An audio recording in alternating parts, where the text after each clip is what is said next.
मित्रांनो, self prepare for MPSC या YouTube चॅनलवर आपले स्वागत आहे. कोरोनामुळे आपली परीक्षा पुन्हा एकदा पोस्टपोन झालेली आहे. तरी आतापर्यंत आपण प्रत्येक विषयाचे बऱ्याच वेळा वाचन तसेच रिव्हिजन केले असणार आहे. तरी आपण आता पुन्हा एकदा PYQ सिरीज थ्रू रिव्हिजन करणार आहोत. या सिरीजमध्ये आपण आयोगाने प्रत्येक विषयावरती टॉपिक वाईज आतापर्यंत म्हणजेच 2019 पर्यंत विचारलेल्या सर्व प्रश्नांचं ॲनालिसिस करणार आहोत. चला तर मग आपण सुरू करूया इंडियन पॉलिटी या विषयाने. इंडियन पॉलिटीमध्ये पहिला टॉपिक आहे ऐतिहासिक पार्श्वभूमी. या टॉपिकवरती विचारलेले सर्व प्रश्न आपण बघणार आहोत. पहिला प्रश्न आहे राज्यसेवा पूर्व परीक्षा 2012. भारतीय प्रशासनामध्ये संधी सेवकांच्या भरतीसाठी खुल्या स्पर्धेचे तत्व सर्वप्रथम कोणत्या कायद्यानुसार स्वीकारले गेले? पर्याय आहेत: अ. रेग्युलेटिंग ॲक्ट 1773, ब. चार्टर ॲक्ट 1833, क. चार्टर ॲक्ट 1853, ड. Indian council act 1861. मित्रांनो, 5 सेकंद वेळ आहे, त्यामध्ये आपला पर्याय निवडा.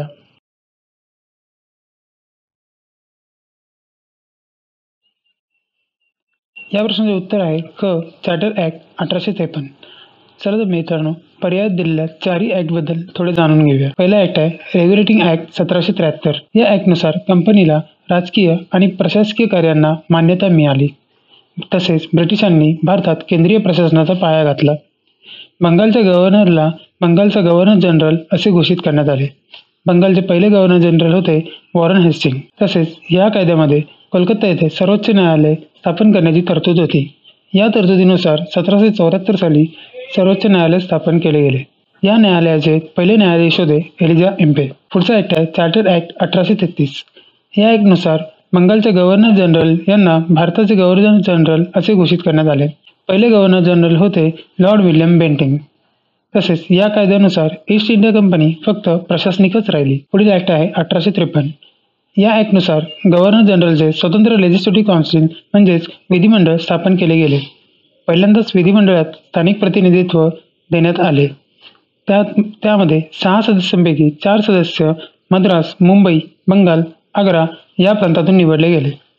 अतिमहत्त्वाचा मुद्दा म्हणजे नागरी सेवांमध्ये भरतीसाठी व निवडीसाठी खुली स्पर्धा सुरू करण्यात आली व यासाठी 1854 मध्ये मेकॉले समिती स्थापन करण्यात आली होती. पुढचा ॲक्ट आहे इंडियन काउन्सिल ॲक्ट 1861. या ॲक्टनुसार मुंबई व मद्रास प्रांतांना कायदे करण्याचा अधिकार देऊन पुन्हा एकदा विकेंद्रीकरणाची सुरुवात झाली होती. तसेच या कायद्यानुसार कायदे करण्याच्या प्रक्रियेमध्ये भारतीय सहभागी होऊन प्रातिनिधिक संस्थांचा प्रारंभ झाला. लॉर्ड कॅनिंगने त्याच्या काउन्सिलमध्ये बनारसचा राजा, पतियाळाचे महाराज आणि सर दिनकरराव यांना नामनिर्देशित केले होते. तसेच आणीबाणीच्या काळात कायदेमंडळाची संमती न घेता अधिसूचना काढण्याचे अधिकार व्हायसरॉयला देण्यात आले. पुढील प्रश्न आहे राज्यसेवा पूर्व 2012. 1935च्या भारत सरकार कायद्यात कशाची तरतूद होती? पर्याय आहेत: अ. प्रौढ मतदान, ब. साम्राज्य अंतर्गत शासनाधिकार, क. सापेक्ष स्वायत्तता, ड. प्रांतिक स्वायत्तता.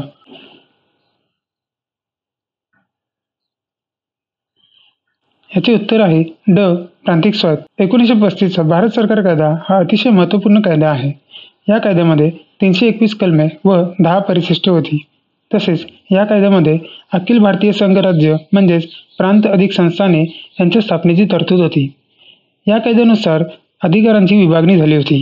ती अशा प्रकारे: केंद्र सूची 59 विषय, प्रांत सूची 54 विषय आणि समवर्ती सूची 36 विषय व उरलेले अधिकार हे व्हायसरॉयकडे देण्यात आले होते. परंतु संस्थाने सहभागी न झाल्याने संघराज्य अस्तित्वात आले नाही.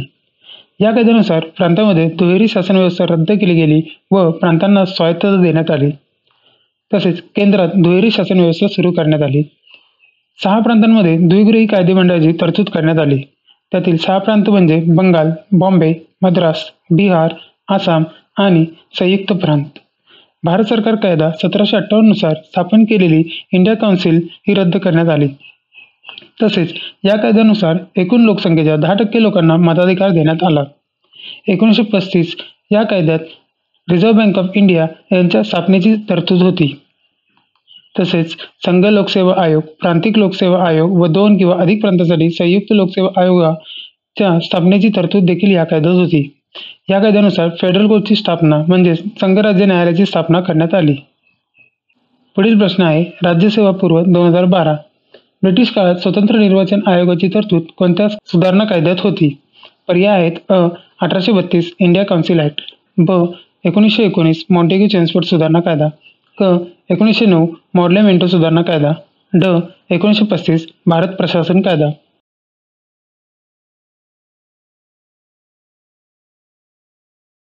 याचे उत्तर आहे 1909 मॉर्ले मिंटो सुधारणा कायदा. 1909 मॉर्ले मिंटो सुधारणा कायदा म्हणजे यात लॉर्ड मॉर्ले हे भारत मंत्री तर लॉर्ड मिंटो हे भारताचे व्हाईसरॉय होते. केंद्रीय आणि प्रांतिक कायदेमंडळाचा आकार वाढवण्यात आला होता. केंद्रीय संख्या 16 वरून 60 आणि प्रांतिक संख्या प्रांतानुसार वाढवण्यात आली होती. पहिल्यांदाच भारतीयांना कार्यकारी मंडळात सहभाग करण्याची तरतूद केली गेली होती. त्यानुसार स्वतंत्र प्रसाद सिन्हा यांची कायदा सदस्य म्हणून नियुक्ती करण्यात आली होती. स्वतंत्र मतदारसंघ संकल्पना मान्य केली गेली होती. मुस्लिमांना धर्मावर आधारित प्रतिनिधित्व दिले गेले. या कायद्यामुळे लॉर्ड मिंटो याला सांप्रदायिक मतदारसंघाचे जनक म्हणून ओळखले जाऊ लागले. पुढील कायदा आहे 1919 मॉन्टेग्यू चेम्स्फोर्ड सुधारणा कायदा. लॉर्ड मॉन्टेग्यू हे भारत मंत्री तर लॉर्ड चेम्स्फोर्ड हे भारताचे व्हाईसरॉय होते. केंद्रीय व प्रांतिक विषय वेगळे केले गेले. तसेच दुहेरी शासन पद्धती म्हणजेच द्विदल शासन पद्धती लागू केली गेली. या कायद्यानुसार केंद्रात प्रथमच द्विगृही कायदेमंडळाची निर्मिती केली गेली म्हणजेच काउन्सिल ऑफ स्टेट वरिष्ठ सभागृह व सेंट्रल लेजिस्लेटिव्ह असेंब्ली स्थापन केली गेली. शीख, भारतीय ख्रिश्चन, अँग्लो इंडियन आणि युरोपियन यांच्यासाठी स्वतंत्र मतदारसंघाची तरतूद करण्यात आली. मालमत्ता कर आणि शिक्षण या आधारावर मताधिकार देण्यात आला. 1919 या कायद्यानुसार 1926 साली केंद्रीय लोकसेवा आयोगाची स्थापना करण्यात आली. पुढील प्रश्न आहे राज्यसेवा पूर्व 2013. खालील विधाने पहा. अ. 1 जानेवारी 1950 रोजी प्रजासत्ताक चीनला मान्यता देणारा भारत हा प्रथम देश होता. ब. संयुक्त राष्ट्रसंघाच्या सुरक्षा परिषदेतील चीनच्या कायम सदस्यत्वासाठी भारताने आक्षेप घेतला होता. वरीलपैकी कोणते विधाने बरोबर आहेत? पर्याय आहेत अ. फक्त अ, ब. फक्त ब, क. अ आणि ब, ड. कोणतेही नाही.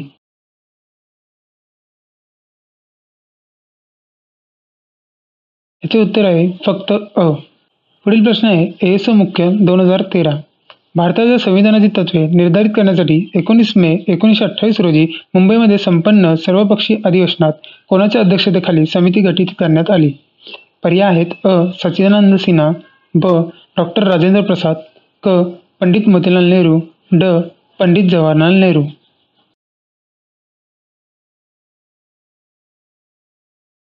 याचे उत्तर आहे पंडित मोतीलाल नेहरू. पुढील प्रश्न आहे एएसओ मुख्य 2014. खालीलपैकी कोणती जोडी चुकीची आहे? अ. मॉर्ले मिंटो सुधारणा कायदा 1909, ब. पहिल्या महायुद्धाची समाप्ती 1918, क. बंगालची फाळणी 1915, ड. मॉन्टेग्यू चेम्स्फोर्ड सुधारणा कायदा 1919.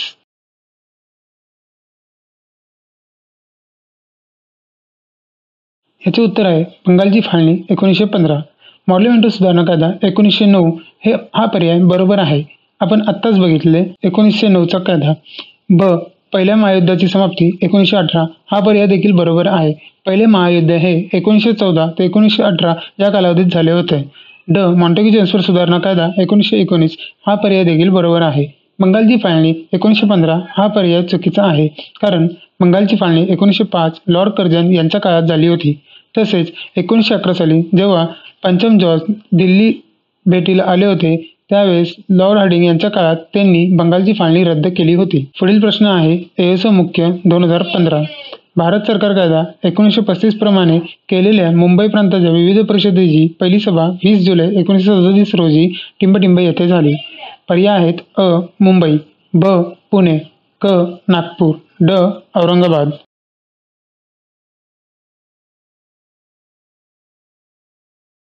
याचे उत्तर आहे मित्रांनो पुणे. पुढील प्रश्न आहे एसटीआय मुख्य 2016. खालील विधाने विचारात घ्या. अ. राज्यघटनेतील केंद्र राज्ये यांच्यातील प्रशासकीय संबंध अनुच्छेद 256, आणीबाणी विषयक तरतुदी अनुच्छेद 352, 353, 356 या 1935च्या कायद्याने जे सुचवले होते त्याच्याशी जुळणाऱ्या आहेत. ब. राज्यघटनेतील प्रौढ मताधिकारी संबंधीच्या तरतुदी देखील 1935च्या कायद्याने जे सुचवले होते त्याच्याशी जुळणाऱ्या आहेत. पर्याय आहेत अ. विधान अ बरोबर आहे, ब चुकीचे आहे, ब. विधान ब बरोबर आहे, अ चुकीचे आहे, क. दोन्ही विधाने बरोबर आहेत, ड. दोन्ही विधाने चुकीची आहेत.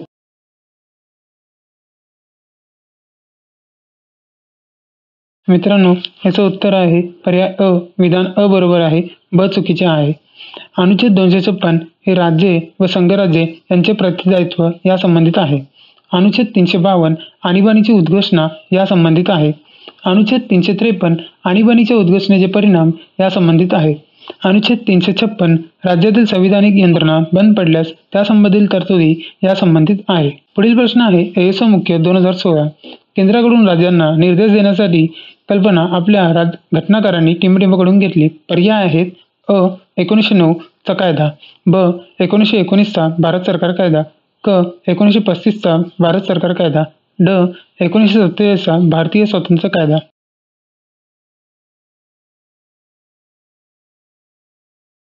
याचं उत्तर आहे क. 1935 चा भारत सरकार कायदा. पुढील प्रश्न आहे राज्यसेवा मुख्य 2016.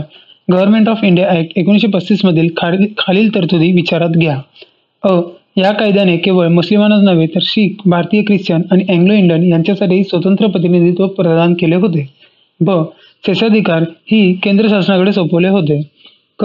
या कायद्याने विधिमंडळाला जबाबदार असलेला ना कोणी सल्लागार अथवा ना कोणी मंत्री परिषद नियुक्त केली गेली. पर्याय आहेत अ. विधाने अ ब बरोबर आहेत, ब. विधाने ब क बरोबर आहेत, क. विधाने अ क बरोबर आहेत, ड. विधाने अ ब क बरोबर आहेत.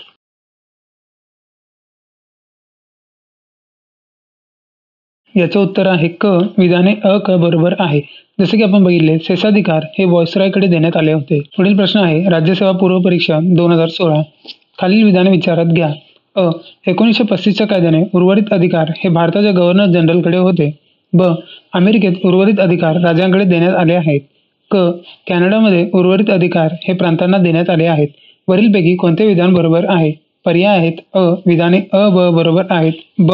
विधाने ब क बरोबर आहेत, क. विधाने अ क बरोबर आहेत, ड. विधाने अ ब क बरोबर आहेत.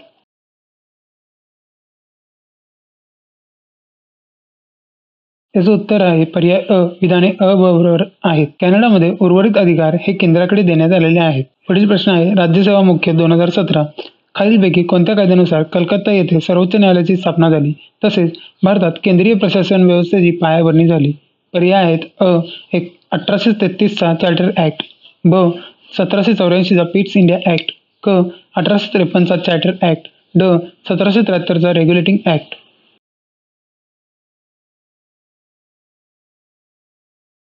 मित्रांनो याचं उत्तर आहे 1773 चा रेग्युलेटिंग ऍक्ट. या कायद्यानुसार सर्वोच्च न्यायालयाच्या स्थापनेची तरतूद करण्यात आली होती व 1774 साली सर्वोच्च न्यायालयाची स्थापना झाली होती. मित्रांनो आपण तिन्ही ऍक्ट बघितलेले आहेत. आता आपण बघूया 1784 चा पिट्स इंडिया ऍक्ट.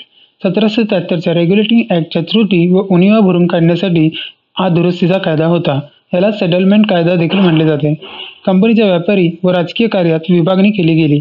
राजकीय कार्य नियामक मंडळ म्हणजेच बोर्ड ऑफ कंट्रोल आणि व्यापारी कार्य संचालक मंडळाला देण्यात आली. या कायद्यानुसार दुहेरी शासन पद्धतीला सुरुवात झाली. कंपनीचे व्यवहार व प्रशासनावर ब्रिटिश सरकारचे नियंत्रण असावे म्हणून हा कायदा अस्तित्वात आला. पुढील प्रश्न आहे राज्यसेवा मुख्य परीक्षा 2017. खालीलपैकी कोणते विधान चुकीचे आहे? 1. 1919 चा गव्हर्नमेंट ऑफ इंडिया ऍक्ट हा मॉन्टेग्यू चेम्सफोर्ड अहवालावर आधारित आहे. 2. 1935 चा गव्हर्नमेंट ऑफ इंडिया ऍक्ट अन्वये भारतीय विधानमंडळ हे द्विगृहमत विधानमंडळाच्या रचनेत रूपांतरित झाले. 3. दुहेरी शासन पद्धती 1919 च्या कायद्याने लागू करण्यात आली. 4. राज्यघटनेचा जवळपास 75% भाग हा गव्हर्नमेंट ऑफ इंडिया ऍक्ट 1935 चे पुनर्निर्मित रूप आहे असे मानले जाऊ शकते.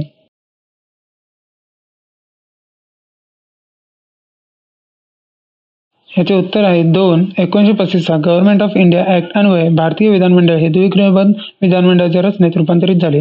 हे विधान चुकीचे आहे. पुढील प्रश्न आहे ASO मुख्य 2017. विधान ए. भारत सरकार कायदा 1935 अनुसार शेषाधिकार केंद्रीय विधानमंडळाकडे दिलेले होते. कारण आर. भारत सरकार कायदा 1935 अनुसार संघराज्य, प्रांतिक आणि समवर्ती अशा 3 सूच्यांमध्ये विषयांची विभागणी केली गेली होती. पर्याय आहेत 1. ए आणि आर दोन्ही बरोबर असून आर हे ए चे योग्य स्पष्टीकरण आहे. 2.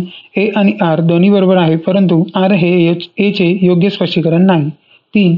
ए बरोबर आहे तर आर चुकीचे आहे. 4. ए चूक आहे तर आर बरोबर आहे.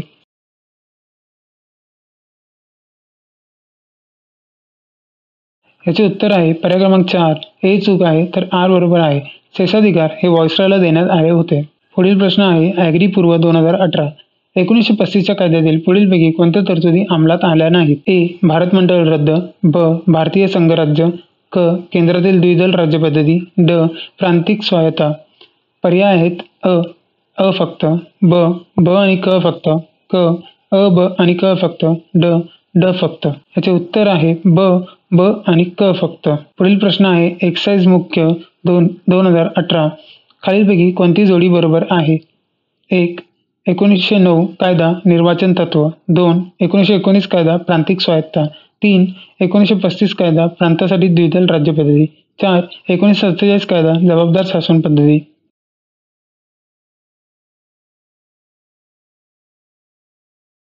याचे उत्तर आहे 1947 कायदा जबाबदार शासन पद्धती. ही जोडी बरोबर आहे.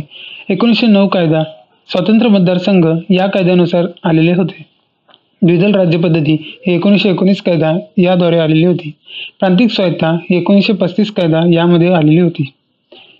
पुढील प्रश्न आहे एएसओ मुख्य 2018. 15 ऑगस्ट 1943 पर्यंत सुधारित भारत सरकार कायदा 1935 अंतर्गत टिंबटिंब भाग व परिशिष्ट होती. पर्याय आहेत अ. 15 भाग 325 कलमे आणि 12 परिशिष्टे. ब. 14 भाग 321 कलमे आणि 10 परिशिष्टे. क. 16 भाग 320 कलमे आणि 8 परिशिष्टे. ड. 17 भाग 324 कलमे आणि 9 परिशिष्टे. याचं उत्तर आहे ब. 14 भाग 321 कलमे आणि 10 परिशिष्टे. सध्या भारतीय संविधानात 395 कलमे, 22 भाग आणि 12 परिशिष्टे आहेत. पुढील प्रश्न आहे राज्यसेवा मुख्य 2019. 1935च्या भारत सरकार कायद्यासंदर्भात खालील विधाने विचारात घ्या. अ. या कायद्यामुळे प्रांतिक स्वायत्ता प्राप्त झाली. ब. फेडरल कोर्टची स्थापना या कायद्यानुसार झाली. क. रिझर्व्ह बँकेची स्थापना या कायद्यानुसार झाली. पर्याय आहेत अ. विधाने अ ब बरोबर आहेत. ब. विधाने ब क बरोबर आहेत. क. विधाने अ क बरोबर आहेत. ड. विधाने अ ब क बरोबर आहेत.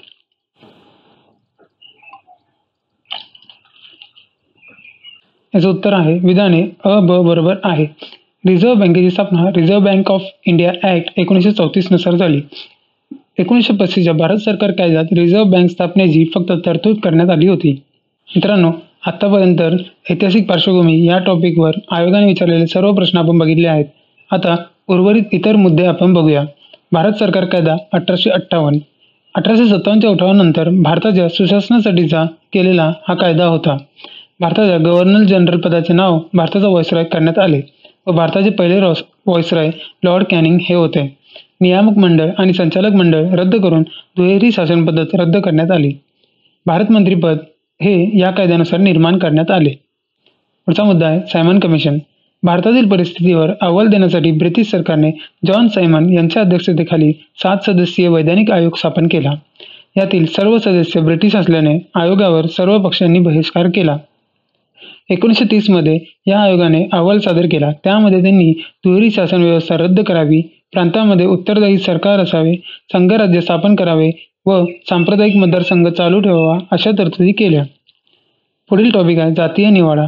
ऑगस्ट 1932 साली ब्रिटिश पंतप्रधान रॅम्से मॅकडोनाल्ड यांनी अल्पसंख्याक प्रतिनिधित्व योजना म्हणजे जातीय निवाडा जाहीर केला. सांप्रदायिक प्रतिनिधित्वाचे तत्व दलित वर्गालाही लागू केल्याने गांधीजींनी या निवाड्यात बदल करण्यासाठी पुणे येथे तुरुंगात अमरण उपोषण केले. शेवटी काँग्रेस नेते आणि दलितांचे नेते यांच्यात एकमत झाले व त्यानुसार हिंदूचे संयुक्त मतदारसंघ आणि दलितांसाठी राखीव जागा दिल्या गेल्या. यालाच पुणे करार म्हणून ओळखले जाऊ लागले. पुढील मुद्दा आहे भारत स्वातंत्र्य कायदा 1947. 15 ऑगस्ट 1947 भारत स्वतंत्र व सार्वभौम म्हणून घोषित करण्यात आला. माउंटबॅटन योजनेनुसार या कायद्यान्वये भारत व पाकिस्तान याची फाळणी झाली. व्हाईसरॉय हे पद रद्द केले गेले. भारत मंत्रिपद रद्द केले गेले व कार्ये राज्य सचिवांकडे सोपवण्यात आली. इंग्लंड सम्राटाच्या किताबातून भारत सम्राट हा शब्द काढण्यात आला. तर मित्रांनो, ऐतिहासिक पार्श्वभूमी या टॉपिकमधील आपण सर्व मुद्दे व आतापर्यंत विचारलेले सर्व प्रश्न बघितलेले आहेत. लवकरच आपण पुढील टॉपिक घटनेची निर्मिती यावर रिव्हिजन करणार आहोत. Thank you so much. व्हिडिओला लाईक करा आणि चॅनलला सबस्क्राईब करा. भेटू लवकरच पुढच्या टॉपिकवर.